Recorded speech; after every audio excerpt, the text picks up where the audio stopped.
ચાલો આજે આપણે એક સફર પર જઈએ ઝવેરચંદ મેઘાણીની સૌરાષ્ટ્રની રસધારની દુનિયામાં. એક એવી કથા જે આપણને યાદ અપાવશે કે અસલી તાકાત તલવારમાં નહીં પણ હિંમતભર્યા દિલમાં હોય છે. આ કહાણી છે એક સાવ સામાન્ય માણસની, પણ એમનું કારનામું અસાધારણ.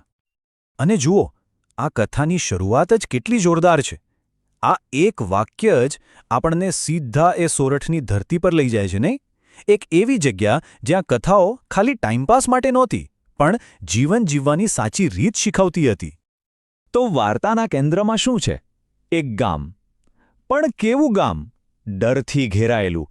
એક એવો ભય જેણે આખા ગામને ચૂપ કરાવી દીધું હતું, જાણે કે કોઈ બોલવાની હિંમત જ ના કરી શકે.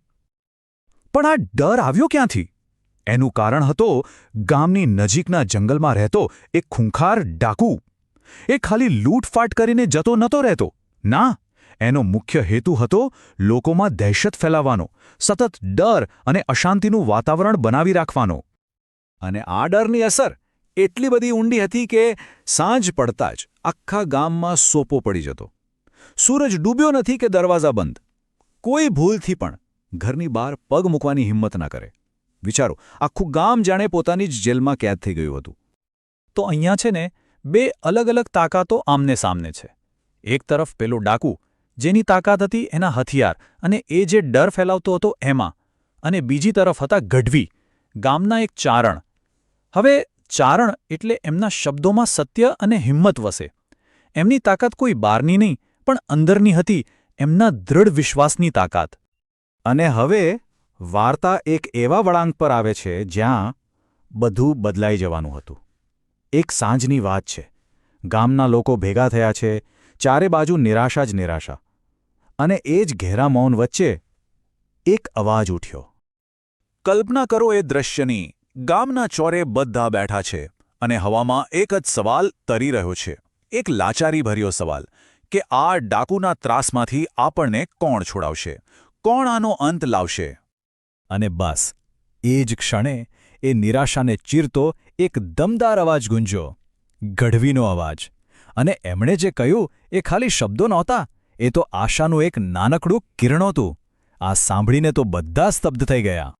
વાતો કરીને અટક્યા નહીં ગઢવી. એ જ રાત્રે એકલા એ જંગલ તરફ ચાલી નીકળ્યા. વિચારો, એક માણસ એકલો એ અંધારામાં જઈ રહ્યો છે, સીધો ખતરાના મોંમાં. તો એમના હાથમાં શું હતું? કોઈ હથિયાર? ના. કોઈ રક્ષક? બિલકુલ નહીં. એમની પાસે ફક્ત બે જ વસ્તુ હતી. એક એમનો અડગ વિશ્વાસ અને બીજો એમનો દમદાર અવાજ. બસ આ જ એમના સૌથી મોટા શસ્ત્રો હતા. જંગલની વચ્ચોવચ્ચ પહોંચીને ગઢવીએ ગર્જના કરી. ડાકુને ખુલ્લો પડકાર ફેંક્યો. એમનો અવાજ આખા જંગલમાં ગુંજી ઉઠ્યો. આ એ જ જંગલ હતું જ્યાં ડાકુનો સિક્કો ચાલતો હતો. પણ આજે પહેલીવાર શિકારીને એના જ ઘરમાં કોઈકે લલકાર્યો હતો. અને હવે વાર્તા એના ક્લાઇમેક્સ પર પહોંચે છે. એક તરફ હાથમાં તલવાર લઈને ઊભેલો ડાકુ અને બીજી તરફ ખાલી હાથે ઊભેલા ગઢવી. આ લડાઈ હતી હથિયાર અને હિંમતની, પાશવી બળ અને આત્મબળની.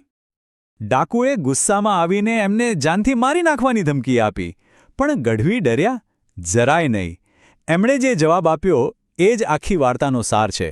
એમણે કહ્યું, ડરી ડરીને જીવવું એણે જીવવું જ ના કહેવાય. આ ખાલી એક ડાયલોગ નથી, આ તો જીવન જીવવાનો એક મંત્ર છે. અને પછી બધું વીજળીની ઝડપે થયું. જેવો ડાકુએ તલવારનો ઘા કરવા હાથ ઊંચો કર્યો, ગઢવીએ તરત જ એનું કાંડું પકડી લીધું.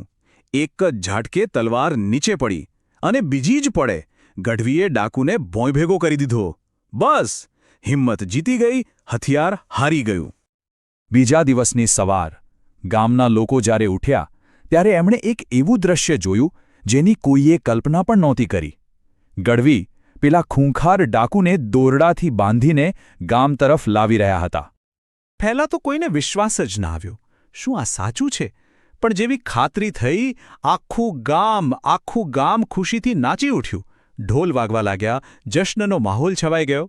બધા પોતાના હીરો, પોતાના ગઢવીનું સ્વાગત કરી રહ્યા હતા. અને એ દિવસે આખા ગામે એક બહુ મોટી વાત શીખી લીધી.